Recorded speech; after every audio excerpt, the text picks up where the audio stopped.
Hello नमस्कार दोस्तों, हमारे YouTube चैनल लकी एजुकेशन पे आप सभी का स्वागत है। और मैं हरिओम सिंह। जैसा कि हमारा जो टॉपिक था विशेषण टॉपिक, उस विशेषण टॉपिक के अंतर्गत हम विशेषण के प्रकार, विशेषण की डेफिनेशन और विशेषण के जो विभिन्न जो प्रकार दिए हुए उन प्रकारों का अध्ययन कर रहे थे। और उसके बाद में हम जो विशेषण है उस विशेषण के अंतर्गत हमने जो पहला जो था गुणवाचक विशेषण, उस गुणवाचक विशेषण का अध्ययन करेंगे आज। और उसके साथ साथ में संख्यावाचक विशेषण। तो गुणवाचक विशेषण के बारे में मैं कल विस्तार पूर्वक, कल की जो क्लास थी उस क्लास में विस्तार से सब कुछ बता चुका था गुणवाचक विशेषण के बारे में, लेकिन उसमें और कुछ भी थोड़ा सा बताने के लिए रह गया था, उसे मैं आज क्लियर कर दूंगा। और उसके बाद में हम संख्यावाचक जो विशेषण है हमारा, उस संख्यावाचक विशेषण के बारे में हम बात करेंगे और उस संख्यावाचक विशेषण को हम विस्तार से पढ़ेंगे। तो गुणवाचक विशेषण के अंतर्गत जो कि जिसमें कि विशेष है, मेन चीज थी विशेष है, और विशेष के अंतर्गत जो आता है वो आता है आपका संज्ञा सर्वनाम। मैं बता चुका था विशेष के अंतर्गत क्या आएगा आपका संज्ञा सर्वनाम। तो जो विशेष है अर्थात संज्ञा सर्वनाम की, संज्ञा सर्वनाम या विशेष की गुणबोधक, दोषबोधक, रंगबोधक, कालबोधक, दिशाबोधक, आकारबोधक, दशाबोधक, स्वादबोधक, स्पर्शबोधक, अर्थात और भी इसमें कई प्रकार के बोधक होते हैं और भी कई प्रकार इसमें होते हैं। इन सबका जो अध्ययन किया जाता है, इन सब की जो विशेषता बताई जाती है या इन सब का जो गुण बताया जाता है, वो सब हमारे गुणवाचक विशेषण के अंतर्गत आता है। विभिन्न प्रकार के कल उदाहरणों के माध्यम से भी मैंने आपको ये क्लियर किया था गुणवाचक विशेषण की, गुणवाचक विशेषण में किस प्रकार से इसके जो एग्जाम्पल थे, विभिन्न प्रकार के उन एग्जाम्पल को भी क्लियर कराया था। इसके बाद में अगर हम देखें गुणबोधक, गुणबोधक अर्थात व्यक्ति के गुण क्या हैं उसके अंदर, तो जैसे कि अच्छा, भला, साहसी, गुणवान, सुंदर और विनम्र आदि आदि आदि, ठीक है ना। तो ये जो शब्द अगर किसी भी वाक्य के अंतर्गत आएंगे, अगर ये वाक्य के अंतर्गत अगर ये शब्द आते हैं तो ये हमारे गुणवाचक विशेषण के अंतर्गत आते हैं। अर्थात इसमें अगर इसके उदाहरणों की बात करूं मैं आज, तो अच्छा आदमी जा रहा है, वह तो भला आदमी है, फौजी साहसी होते हैं, वह व्यक्ति तो बड़ा गुणवान है, वह व्यक्ति बड़ा सुंदर है, वह व्यक्ति बड़ा विनम्रशील है, आदि आदि आदि। ऐसे प्रकार के जो जिसमें कि ये शब्द आएंगे, गुण संबंधी जो शब्द आएंगे, इन शब्दों से आप उसे पहचान सकते हो कि ये गुणवाचक विशेषण के अंतर्गत आते हैं। लेकिन ये कुछ डिटेल के आधार पर है, लेकिन अगर सामान्य रूप से अगर 10th क्लास के लेवल पर अगर प्रश्न आ जाए तो इस प्रश्न के अंतर्गत आपको जब गुणवाचक विशेषण देगा तो गुणवाचक विशेषण के अंतर्गत आपको इन चीज़ों को देख लेना कि अगर ये चीज़ें उसमें दिखाई दे रही हैं, इनसे संबंधित कुछ भी, तो वही तुम्हारा क्या होगा गुणवाचक विशेषण के अंतर्गत आता है। अब अगर हमें, जैसे कि हमने गुण की बात की, उसमें ये सभी शब्द आते, उसी प्रकार से हम दोष संबंधी देखेंगे तो दोष संबंधी दिखाई देंगे तो बुरा, कुरूप, कायर, कंजूस, कृपण, आतंकी आदि ये व्यक्ति के दोष होते हैं, उन दोषों को इसमें दर्शाया जाता है। बुरा व्यक्ति, कुरूप व्यक्ति, कायर व्यक्ति, कंजूस व्यक्ति, कृपण व्यक्ति, आतंकी व्यक्ति, अर्थात अगर ये शब्द उस वाक्य के अंतर्गत आएंगे तो वो वाक्य हमारे गुणवाचक विशेषण के अंतर्गत होगा और ये शब्द हमारे गुणवाचक विशेषण की विशेषता को दर्शाने वाले होंगे, बताने वाले होंगे। इसके बाद अगर देखा जाए तो ऐसे रंगबोधक, अगर कोई भी वाक्य उसमें रंग के बारे में बताया गया है, अर्थात विशेष संज्ञा या सर्वनाम विशेष की रंग संबंधी कोई बातें को बताया गया है, तो वो बातें आपके किसके अंतर्गत आएंगी, किसके अंतर्गत गुणवाचक विशेषण के अंतर्गत आएंगी। लाल, पीला, सुनहरा, हरा, काला, गोरा। कल जैसे मैंने उदाहरण दिया था कि वर्षा की सुनहरी बूंदें बरस रही है, तो यह सुनहरा जो शब्द आया हुआ है आपका, वो सुनहरा शब्द किसके अंतर्गत है, रंग का है, अर्थात रंग बोधक गुणवाचक विशेषण उसमें होता है। कालवाचक, काल अर्थात समय, समय को दर्शाने वाले, जैसे कि नया, नया, पुराना, आधुनिक, प्राचीन, पुरातन। तो ये जो शब्द हैं, ये वो शब्द हैं जो कि हमारे काल को दर्शाते हैं। किसको, काल को दर्शाने वाले होते हैं। जैसे कि नया कुछ भी नया बेड खरीदा, तो यहाँ बेड जो है संज्ञा के रूप में आया, और नया क्या उसकी विशेषता, विशेषता कौन सी, काल संबंधी के काल बोधक संबंधी विशेषता को दर्शाता है। पुराना, आधुनिक, प्राचीन, पुरातन, इसी प्रकार के आदि हमारे शब्द होते हैं। दिशा बोधक, दिशा के अंतर्गत हमारी उत्तरी, पूर्वी, पश्चिमी और दक्षिणी अगर दिशाएं भी आ जाएं, ठीक है, जैसे कि उत्तरी दिशा, पूर्वी दिशा, पश्चिमी दिशा और दक्षिणी दिशा, अगर दिशा संबंधी कोई भी शब्द आएगा तो वह शब्द भी आपका गुणवाचक विशेषण के अंतर्गत ही आता है। आकार संबंधी, छोटा, बड़ा, चपटा, ऊंचा, चौकोर, इस प्रकार से अगर ये शब्द अगर संज्ञा या सर्वनाम अर्थात विशेष्य के साथ में अगर जुड़ करके आएंगे तो वो शब्द आपके किसके अंतर्गत आएंगे, आकार संबंधी गुणवाचक विशेषण के अंतर्गत ही आते हैं। अगर दशा बोधक देखेंगे कि व्यक्ति की दशा कैसी है, बूढ़ा व्यक्ति है, जवान व्यक्ति है, स्वस्थ व्यक्ति है, बीमार व्यक्ति है, ठीक है ना, अगर इनसे संबंधित कोई भी संज्ञा शब्द दर्शाया जाएगा तो वो शब्द आपको किसके अंतर्गत आएगा, वो शब्द आपका किसके अंतर्गत, दशा बोधक गुणवाचक विशेषण के अंतर्गत ही आता है।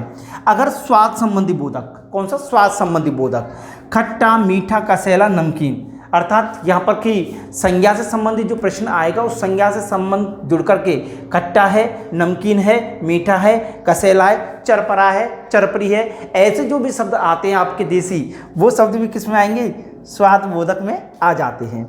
अगला है स्पर्श बोधक। स्पर्श बोधक के अंतर्गत कठोर, कोमल, मखमली आदि जो ये शब्द होंगे, ये शब्द आपके संज्ञा या सर्वनाम इन विशेषण के साथ में जुड़ करके आपके किसको दर्शा देंगे, गुणवाचक विशेषण की विशेषताओं को दर्शाते हैं। इस प्रकार से तुम्हारा गुणवाचक जो विशेषण है, ये गुणवाचक विशेषण क्या हो जाता है, कंप्लीट हो जाता है।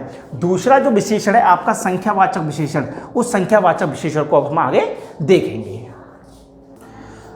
विशेषण के अंतर्गत जो गुणवाचक विशेषण है, उस गुणवाचक विशेषण के बाद में अपना जो अगला विशेषण का प्रकार है संख्यावाचक विशेषण। जैसा कि मैंने आपको बताया था कल की क्लास में कि संख्यावाचक विशेषण और परमाणुवाचक विशेषण हमारे एक जैसे होते हैं, कोई खास अंतर नहीं होता है, अंतर बस ओनली मात्र समझने का और तरीके का उसमें। किस प्रकार से कि संख्यावाचक जो विशेषण होता है उसमें संख्यागत बातें, और जो परमाणुवाचक जो विशेषण होता है उसमें मात्रा, तोल, नाप संबंधी बातें आती हैं। जिस प्रकार से संख्यावाचक जो विशेषण होता है वह हमारा दो प्रकार का है, उसी प्रकार से जो परमाणुवाचक विशेषण होता है तो वो परमाणुवाचक विशेषण भी हमारा दो प्रकार का होता है। तो ये सामान्य सी बात है। अगर हम दूसरे को देखेंगे संख्यावाचक विशेषण के बारे में बात करें तो संख्यावाचक विशेषण जैसे नाम से ही क्लियर है, संख्या अर्थात इसमें विशेष्य की विशेषता संज्ञा या सर्वनाम, उसकी संख्यागत जो काउंटेबल जो नाउन्स होते हैं, काउंटेबल गिने जा नहीं सकने वाले, अर्थात वे शब्द जो विशेष है, अर्थात ब्रैकेट में लिखेंगे कि वही संज्ञा या सर्वनाम, ठीक है ना। विशेष्य का से क्या हो गया, संज्ञा या सर्वनाम की संख्यागत, और संख्यागत कौन सी, जिसको कि गिना जा सके, ऐसी संख्याएं संख्यागत विशेषता बताते हैं, वे संख्यावाचक विशेषण आपके कहलाते हैं।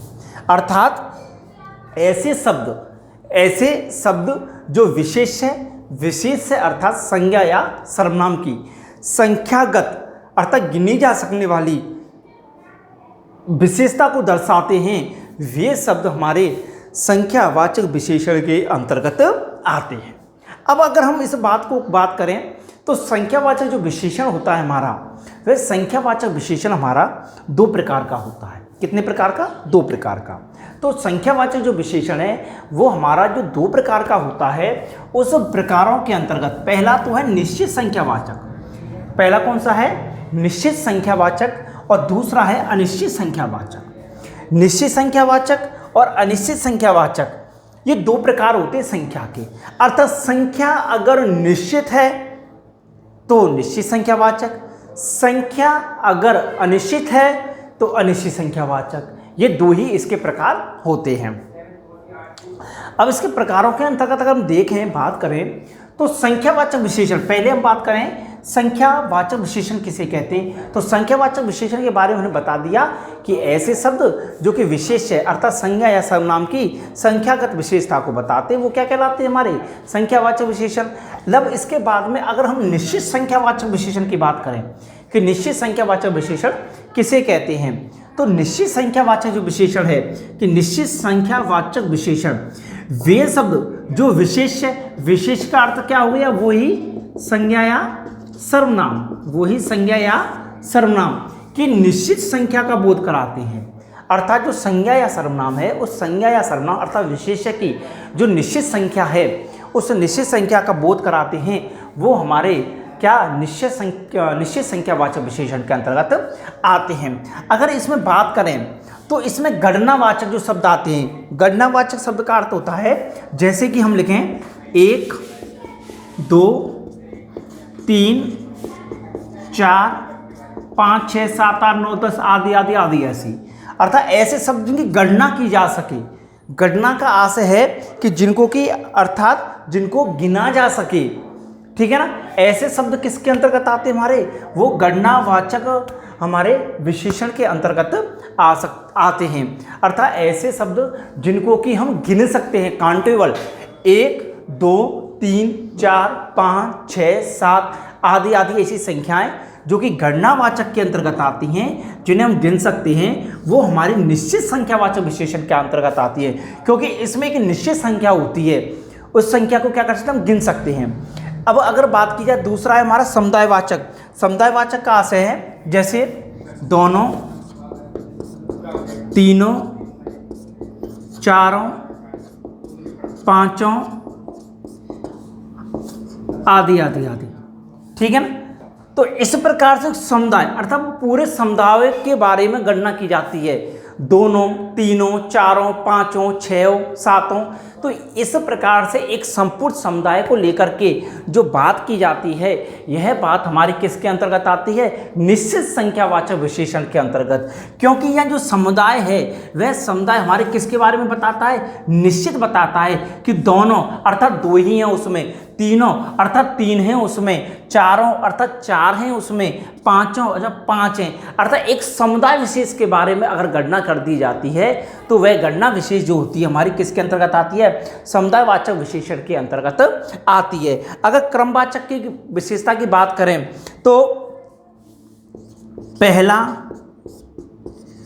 दूसरा, तीसरा, चौथा, पांचवा, छठवां, सातवां, तो ये जो संख्या है ये क्रम की संख्या है। कैसे क्रम, अर्थात एक क्रम बना हुआ होता है, सीक्वेंस बना हुआ होता है, लगातार जो क्रम चल रहा होता है, उसमें भी हमारे एक निश्चित संख्या के बारे में बताया जाता है। जैसे क्रम है, पहला है, दूसरा है, अरे दूसरे का आशय क्या, उसमें 2 ही है, पहले का आशय क्या, उसमें 1 ही है, तीसरे का आशय क्या, उसमें 3 ही है। तो एक निश्चित संख्या है, तो वो निश्चित संख्या हमारी किसके अंतर्गत आती है, वो निश्चित संख्या हमारी क्रमवाचक विशेषण के अंतर्गत ही आती है। पहला, दूसरा, तीसरा, चौथा, ये हमारी क्रमवाचक विशेषण के अंतर्गत आती है।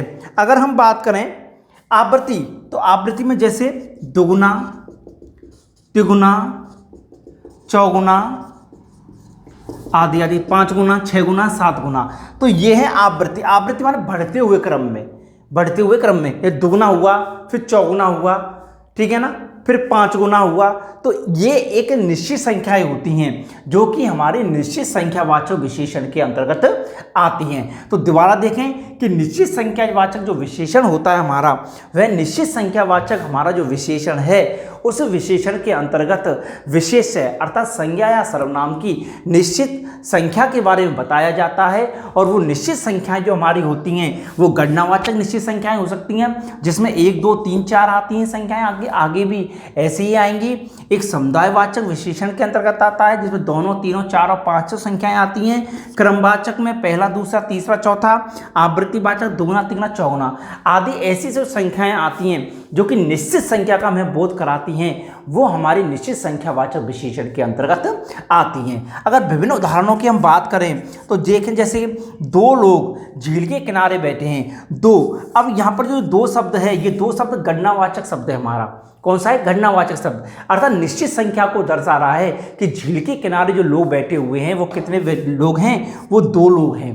तो यहाँ पर जो ये 2 है, ये 2 क्या है और ये लोग क्या है, ये हमारी क्या है, संज्ञा अर्थात विशेष है। अर्थात जो विशेष है, संज्ञा है, वो हमारे 2 लोग अर्थात निश्चित संख्या को दर्शा रहा है, इसलिए क्या है हमारा निश्चित संख्यावाचक विशेषण के अंतर्गत आता है। दूसरा, चारों व्यक्ति चारों व्यक्ति। अब ये किसके अंतर्गत है? समुदायवाचक विशेषण के अंतर्गत आएगा कि चारों व्यक्ति सही समय पर घर पहुंचे। अब यहाँ जो व्यक्ति से शब्द हमारा, ये व्यक्ति शब्द हमारा क्या है? विशेष्य है। क्या है? विशेष्य अर्थात संज्ञा है। लेकिन यहाँ पर जो ये संख्या आ रही है ये किसकी आ रही है? हमारी समुदायवाचक विशेषण को दर्शा रहा है। रमेश अक्सर दूसरी, कौन सी? दूसरी, अर्थात कौन सा?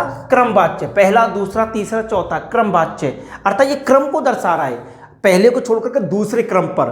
तो इस प्रकार से आपकी संख्यावाचक जो विशेषण होता है उस संख्यावाचक विशेषण के अंतर्गत आपकी निश्चित संख्या का बोध कराया जाता है। निश्चित संख्या के अंतर्गत भी समुदायवाचक, क्रमवाच्य, आवृत्ति है या फिर गणनावाचक, ये जो शब्द होते हैं ये सारे के सारे शब्द आपके निश्चित संख्यावाचक विशेषण के अंतर्गत आते हैं। और इस प्रकार से आपका निश्चित संख्यावाचक विशेषण कंप्लीट होता है।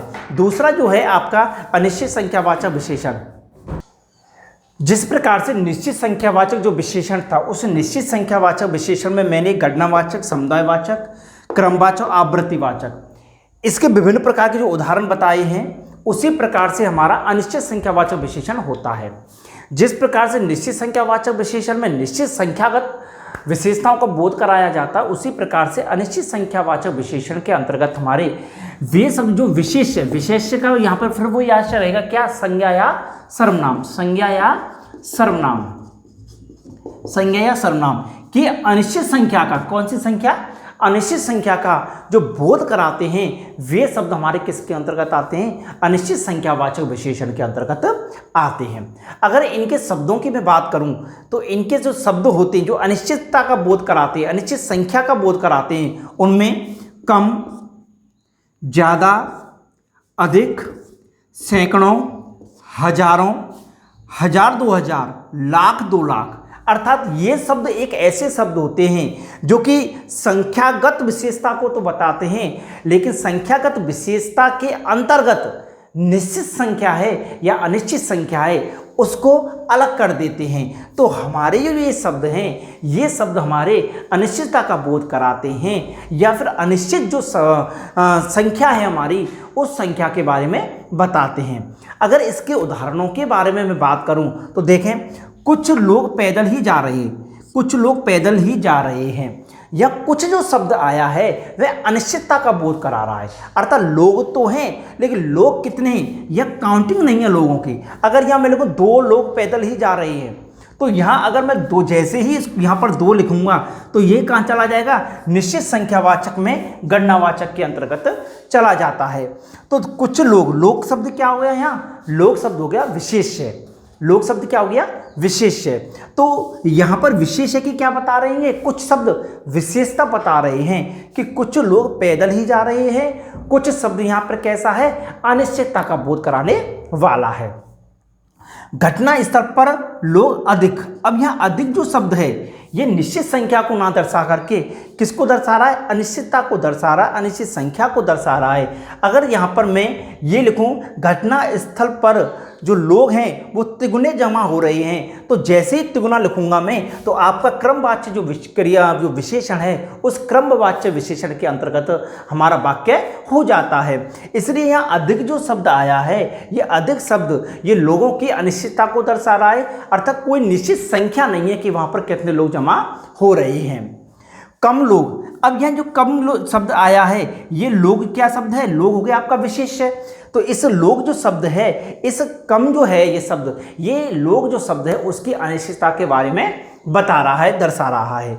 सैकड़ों लोग, सैकड़ों लोग मोबाइल में व्यस्त रहते हैं, अर्थात जो सैकड़ों जो शब्द आया है यहाँ पर यह अनिश्चितता का बोध कराने वाला है, अर्थात निश्चित संख्या नहीं है। कहने का मतलब यह है कि आपके जो ये कुछ शब्द होते हैं ये शब्द आपकी अनिश्चित संख्या का बोध कराने वाले होते हैं।